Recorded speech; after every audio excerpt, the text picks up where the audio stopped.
Jean Dujardin surpris par Laurent Delahousse, c'est l'alignement parfait.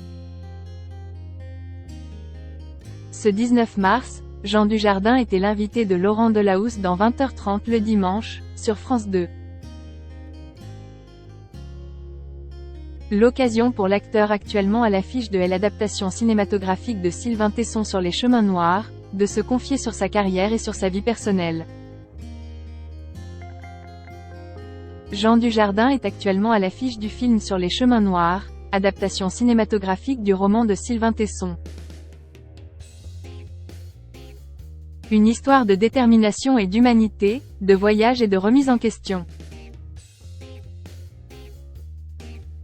Un soir d'ivresse, Pierre, écrivain explorateur, fait une chute de plusieurs étages. Cet accident le plonge dans un coma profond. Sur son lit d'hôpital, revenu à la vie, il se fait la promesse de traverser la France à pied du Mercantour au Cotentin. Un voyage unique et hors du temps à la rencontre de l'hyper-ruralité, de la beauté de la France et de la renaissance de soi, peut-on lire sur Allociné. À cette occasion, l'acteur oscarisé était l'invité de Laurent Delahousse dans 20h30 le dimanche ce 19 mars 2023. En écho au personnage complexe et évolutif qu'il incarne dans le film, le mari de Nathalie Péchala est revenu sur sa propre expérience. Partir, s'évader, s'échapper. Ça a été utile pour vous aussi, de vous retrouver dans ça? Vous avez découvert la France autrement? C'est interrogé le présentateur. C'était un projet finalement assez universel. J'ai eu le sentiment que chacun pouvait un peu y mettre sa marche, ses tourments.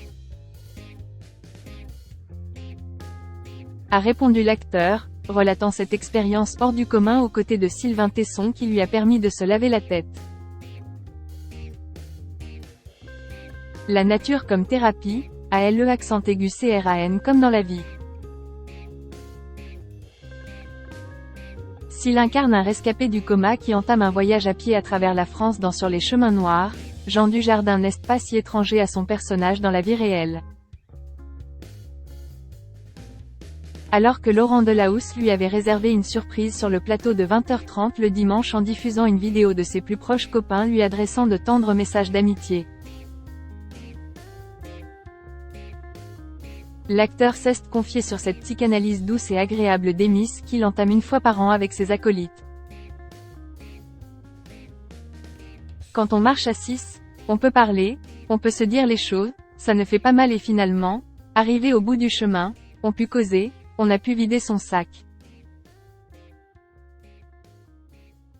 De père, d'amis, de frères. Et puis quand on peut faire un feu alors là, c'est l'alignement parfait. A raconté celui qui vit aujourd'hui à la campagne.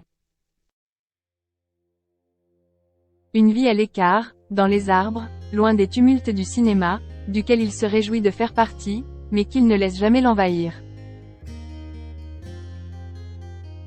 Un équilibre nécessaire pour le père de famille qui admet avoir un rapport très intime avec ce métier, et n'avoir jamais voulu tout ça, la notoriété.